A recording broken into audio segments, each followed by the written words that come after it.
Oy, ka-coffee! Magandang araw po sa inyo, ka-coffee, Luzon, Visayas at Mindanao. Ito na, naglalabasan na, ka-coffee, yung mga hinaing.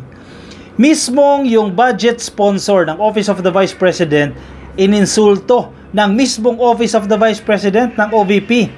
Kasi, ka-coffee, sa plenary session ng House of Representatives and even ng Senado, pag nag-request ka ng budget dyan, diba? Kailangan may mag-i-sponsor sa'yo. Merong isang mambabatas na magtatanggol sa'yo. Nagkataon na itong si Adjong, in-appoint siya. Itinalaga, ka-coffee. Feeling ko hindi niya gusto. Pero itinalaga siya dyan. Actually, pwede siya mag-beg off dyan eh. Usually, pwede ka naman mag-decline dyan. Pero sige, kinuha na yan ni Adjong. Siya ang magtatanggol ng budget ito ng Office of the Vice President. Pero, hindi nakipag-cooperate sa kanya itong Office of the Vice President na supposedly magkakampi sila sa budget hearing. Kasi si Adjong ang sasagot sa mga tanong patungkol sa budget ng OVP. Tapos na yan dyan sa House of Representatives. Pero, lumalabas itong mga balita na to na naramdaman niya, na-insulto siya. Na-insulted siya, ka-coffee, dahil ang OVP, dadalo sila sa pagdinig dyan sa Senado. Pero, inindyan nila yung House of Representatives. Diba?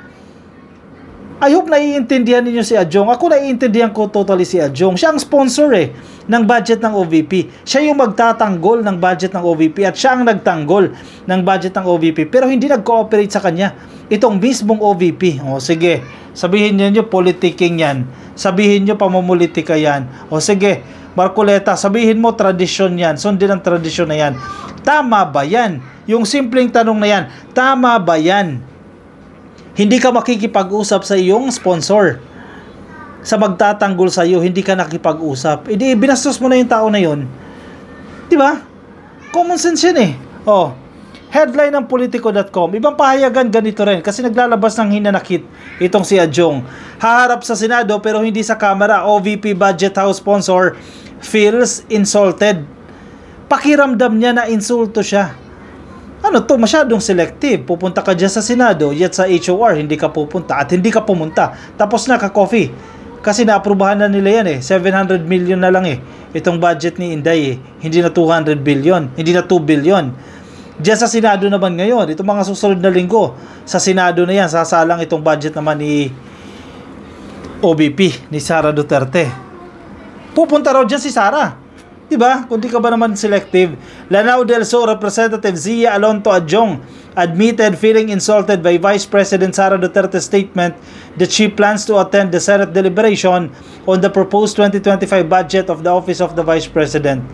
Talagang masasaktan siya dyan. Diba? Nag-announce ang tanggapan ni Inday Sara Duterte na dadalo sila dyan sa pagdinig na yan. Kaya nagsasalita itong si Adjong. Personally, to be honest with you, I personally feel insulted. O sige, disregard nyo yung feeling ni Adjong. Sponsor nyo yan eh. Siya yung tumulong sa inyo dyan eh. Sabi ni Adjong, ang sponsor po ng proposed budget of the OVP for next year. Duterte did not attend the plenary deliberations on her office's proposed budget at the House Representatives last September 23. Although she attended the first hearing, she refused to directly answer questions about her office's budget utilization and turned down the opportunity to explain how the OVP plans to spend the 2.03 billion pesos allocated to it under the 2025 National Expenditure Program. Wala siyang napila. Wala kang makuha dyan, mga mambabatas mismo, kahit sponsor eh. Diba? Actually, bago mag-plenary, narinig natin yan eh. Ang sinasabi ni Adjong, makikipag-usap muna siya sa Office of the Vice President bago sumalang sa plenaryo. Eh, tapos na sa plenaryo at hindi nga ata nakipag-usap ito. Hindi nag-cooperate. And even yung mga mambabatas, wala silang napala dyan kay Inday Sara Duterte. Sige, pagtanggol mo pa yan. Marcoleta, pagtanggol nyo pa yan mga DDS. Tama ba yan? Sa tingin ninyo, kung kayo yung nasa sapatos, kayo yung nasa paa ni Adjong, hindi ka ba masasaktan? Sponsor ka mismo ha. Supposedly ikaw yung magtatanggol sa budget na yan ng OVP pero inindyan ka. If you would ask me personally, I would say she's really selective. Oh, and that does not speak highly of an official, especially the one occupying the second highest position in the land, added Adjong, a House Assistant Majority Leader. Exactly. Pangalawa, sa pinakamataas na opisyal ng gobyerno, tapos ganyan mo binastos yung mismong budget sponsor. In a press conference last September 25, Duterte expressed her willingness to go to the Senate budget hearings. Dalawa naman talaga ang branch ng ating lehislatura, and it's just so saddening for an official, especially coming from the OVP, to intimate to us that she's comfortable only to this one branch of legislature, sabi ni Adjong. Kasi magkakampi sila ng Senado eh. May mga kakampi pa siya dyan sa Senado. Kasi may mga senador na nag-express ng intent na hindi tama yung 700 million na budget na ibinigay ng House of Representatives dito sa Senado. Kaya siguro ginaganahan si Inday. Kasi ibabalik yung 2 billion. Yan yung mga usap-usapan dyan sa Senado. Kaya ano to eh, kaya willing ito ka-coffee. Nag-express ito ng intent na dumalo sa budget hearing dyan sa Senado. Kasi may mga senador na initially naglabas na ng kanilang statement na hindi tama yung pagkakaltas. Hindi ko lang alam ha, pero mukhang mananaig ito ka-coffee. Yung 700 plus million na naaprubahan ng House of Representatives, sa tingin ko pwedeng pumalo yan ng 1.5 billion pesos. Hindi man maabot yung 2 billion pesos, pero mukhang papalo yan ng 1.5 dahil sabay cameral. Sabay cam ka-coffee. Pag nagsanib na itong House of Representatives at itong Senado, iaapila nila yan at tumaas po. Pero nakalulungkot lang kasi gagawin niya na taon-taon yan. Diba? Yung impact nito sa mga susunod na budget hearing, bakit si Inday? Diba? Magiging president na yan. Bakit si Inday? Hinayaan ninyo. Hindi niya nga pinagtanggol yung budget niya. Binigyan nyo pa ng 700 million. O kung itataas pa ng Senado yan, gagawin yung 1.5 billion pesos yan. O magiging president na talaga yan. Isusumbat na sa Senado yan. Bakit nyo binigyan si Inday? Hindi nga nag-explain yan eh. Hindi niya nga pinaliwanag kung saan gagastos sa inyong pera, yet binigyan nyo ng pondo. Diba? Ano yun? Natatakot kayo, mga senador. Natatakot kay Inday. Bakit inaalaw nyo yung ganyang sitwasyon? Which is hindi dapat. Kasi mandato nyo yan. The same way, mandato ng House of Representatives yan. Yung pagkilatis nila doon sa hinihinging pera ng Office of the Vice President. Dahil questionable na yung mga paggastos niya in the previous transactions. Confidential funds, sobrang controversial. So hindi pwedeng selective ka lang doon. If you agree on the premise that they have the right and they have the mandate, you cannot simply disregard the other one, sabi po ni Adjong. Duterte said she would leave it to the House to decide on the OVP. The House decided to reduce the proposed 2025 OVP budget to 733 million pesos. The slash amount were aligned to the Department of Health and the Department of Social Welfare and Development. Tama yung naging desisyon ng HOR dyan. Ang problema nga ang Senado. Diba? Gusto nilang ano yan eh. Gusto nilang ibalik yung pera na yan. Sa ibang balita, nasa Inquirer din ito ka-coffee. Kung inyo nababasa yung headline na ito sa Inquirer.net.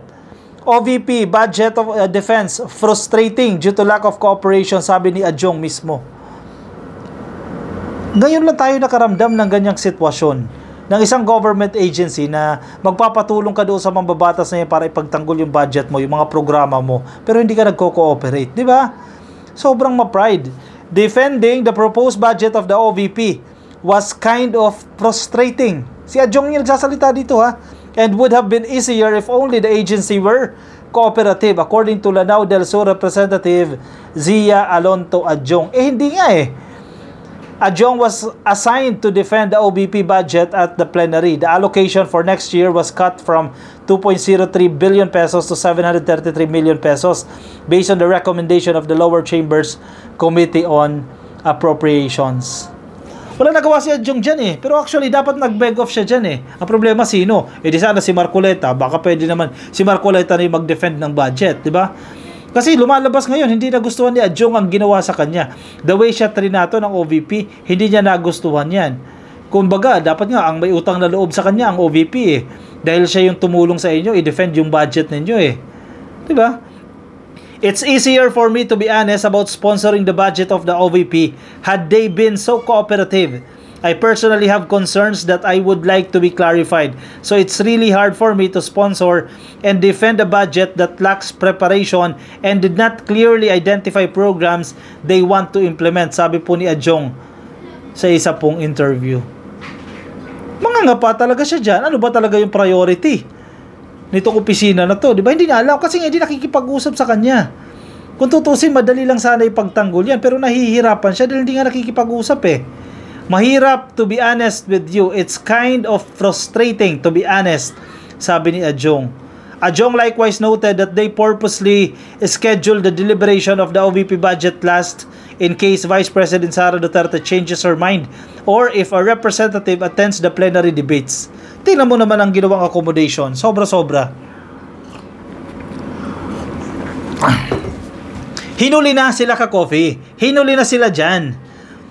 Kasi hoping pa rin sila, umasa pa rin sila na lalabas si Inday para makipag-cooperate dito sa budget sponsor. O kung hindi man si Inday, kahit na kinatawan niya lang, kahit mga undersecretary lang, o kahit assistant secretary, o kahit director level lang, o kahit yung mga nag-i-implement mismo ng project, di ba? Lumabas, pumunta dyan sa House of Representatives, makipag-usap kay Adjong bilang budget sponsor, i-explain itong mga projects na yan, yung mga programa na yan, kahit yun man lang At least kahit papano nagkaroon tayo ng ideya. Nagkaroon si Adjong ng ideya kung paano gagastusin itong billions of pesos na hinihingi ng OVP. Pero alam ko ano nangyari? Zero. Not at all. And ni isang Yusek sinabihan ata na huwag kayong pumunta dyan. Kung mapapansin ninyo, makikita ninyo sa mga hearing, mag-isa lang si Inday na umuupo dyan. Pansinin mo yung ibang government agencies. Andiyan yung head of agency. Pero yung mga USECs niya, yung mga assistant secretaries niya, yung mga director niya, nandiyan sa kanya nakapalibot.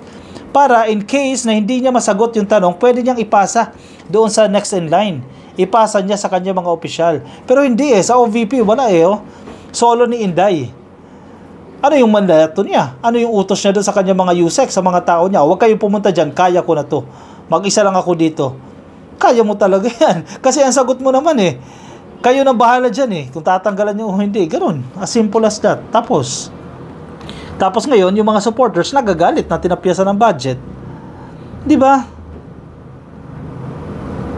The only option I have as a sponsor is to hope that they would come and they would at least assist me in responding to potential questions. Biruin mo yung sponsor, halos magmakaawa yung sponsor. Tulungan nyo naman ako, i-assist nyo naman ako para sagutin itong mga posibleng tanong. Pero wala May rason bakit siya ginagawang panghuli. Inaantay talaga. Ini-extend na baka may dumating. So binibigyan pa namin siya ng OVP ng pagkakataon na may dumating dito. Ang problema wala. Natapos na lang ang plenaryo na walang lumalabas from the camp of Vice President Sara Duterte. Sobrang accommodation ka-coffee ang ginawa ng House of Representatives. Tapos sasabihin ng mga DDS, politicking.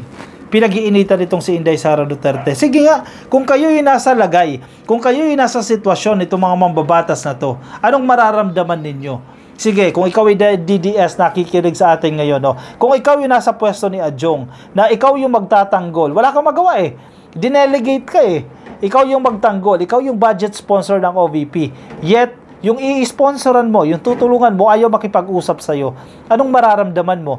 And then, malalaman mo na sa ibang bahagi, ibang chamber ng House of ibang chamber ng Kongreso, ang Senado, pupunta doon. Anong mararamdaman mo kung ikaw si Adjong?